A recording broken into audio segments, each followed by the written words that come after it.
Okay, out here in the garden this morning, and plants seem to be doing pretty good. Getting near the end of the season now, of course, late August here, but things are still growing. I think we need something though to protect the plants a little bit. ScareCrow. Well, it's actually a scarecrow, but got to give him a new name because he looks a little bit more like Frankenstein than he does a scarecrow.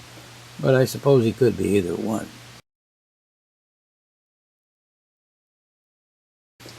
Not sure he'll do too much of a job for scaring the crows away, but he might make an interesting puzzle. He even says boo at the bottom. Well, thank you for joining me this morning. I'm glad to have you in my shop. And I thought we would try doing this little puzzle since it's getting near fall and Halloween combination type thing. And thought you might like to try it. And so I'm going to cut it out for you and take a look at it. And if you decide you want this puzzle, you can pick it up in my Etsy store. When you download a puzzle or any sign pattern or any pattern for that matter, I usually include extra patterns too.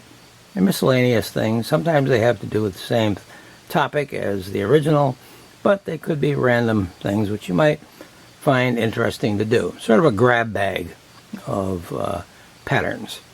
So if you want to download this, just click on the link down below and you can get it at my Etsy store and get cutting it right away. So let's get started on this one. Okay, the first thing we're going to need is a board. I've got a piece of pine here, which I think I'll use. And just take the puzzle. The first thing you want to do, of course, is cut it out. It's not a difficult puzzle. I think beginners should be able to handle this too. You get a lot of practice cutting circles, that's for sure. I noticed that. And you'll have a nice stand-up puzzle when you're done. Yeah, it fits on there pretty good. So let's put some tape down there first. Always got to do this to have something to put our pattern on. And then, of course, peeling it off is fairly easy. This taping, of course, helps with the blade cutting. Gives you a smoother cut. You can use other methods, of course, but I found this to be tried and true for me. So I stick with it. I usually do that when I get something that works. Okay. Now, of course, we take our pattern, as I usually do, and get my glue stick. And gum up the back of this thing. Kind of fun drawing this thing on here. Should have fun with whatever you're doing. If you're not having fun, you probably shouldn't be doing it.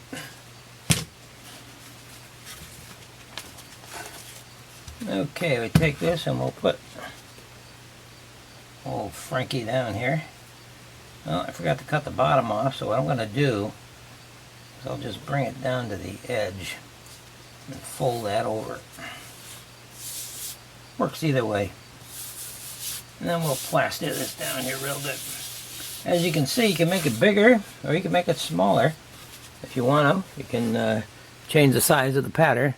Either way, it should work pretty good. And I purposely use different kinds of keys on here, make it a little more interesting. So there's a lot of round keys. You'll probably find them interesting to cut, and it'll give you some good practice with your cutting of circles and arcs. We have some lettering at the bottom, so the first thing we're going to do is drill some entry holes. We're going to cut those out, and then the rest of it we can just cut without any entry holes at all. Just go right around and start cutting. Pretty simple. Okay, I'll see you over at the scroll saw. Well, hello again. Here we are at the scroll saw. Now, before we start cutting anything here, we should do a little test, especially when we're working with a puzzle. We want to make sure our blade is nice and straight, and the pieces should drop in the top and out the bottom without too much difficulty. So let's give that a try right now. I'm using a number 5 reverse tooth blade on here, and we're all revved up here. So we're going to just improvise a little peg here and see if we can test it out.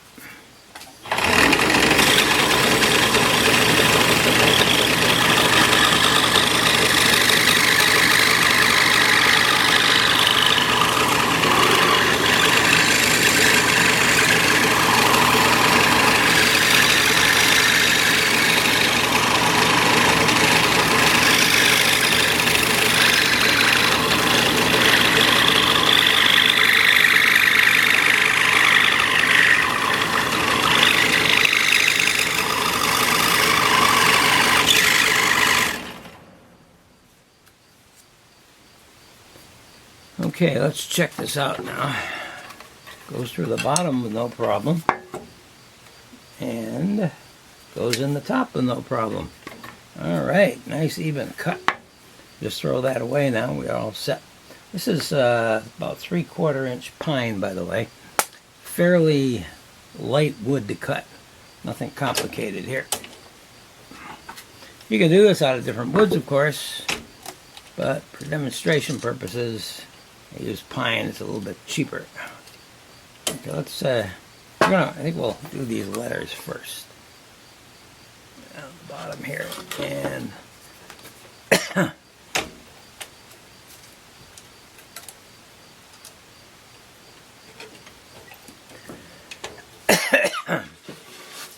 here we go.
Okay, we're all done cutting here.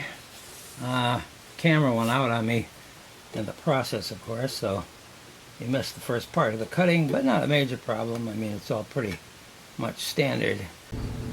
Okay, we have all the pieces cut up, and I took all the patterns off. So let's see if we can put this guy together now. This obviously is the bottom.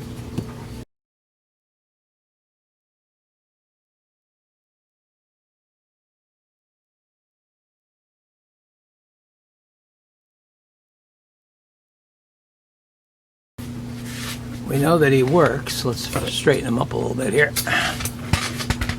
We know that he works and he looks pretty good, but I think we're going to take him over to the sander, the mop sander particularly, and round over those edges. That'll make his features stand out a little better.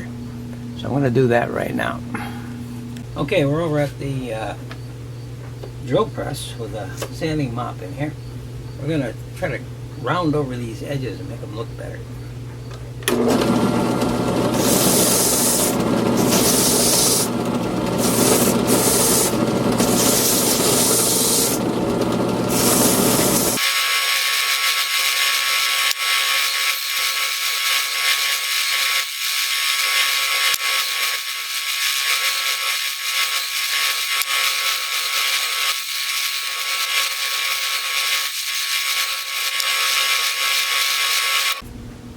Okay, I did a sanding job on my little sanding wheel over there, and he looks a little better now. His definition is a little clearer. So you want to try to do that if you can. Now I think we could probably paint him up. I'm going to do him up in a rather radical way. I'm going to use several different paints, just splattering him on. See how he looks. He's supposed to be a ScareCrow-ish, Frankenstein-ish character, so I think we could probably get away with some rather weird kind of painting on it. So let me do that, and I'll bring him back when he's all dried. Okay, here's the finished product. I took different kinds of paints, from greens, browns, a little bit of reds, dark reds, and just sort of splashed it with paint and spray can, and it didn't come out too bad. Looks a little bit scary, which is what a ScareCrow is supposed to do, I suppose. And it was fairly easy to assemble and fairly easy to cut too. So if you want to try this, you can get this pattern from my Etsy page. The link is down below. I hope you enjoyed watching, and come back again. Please click the like button down below if you did, and subscribe too if you haven't already. Thank you very much.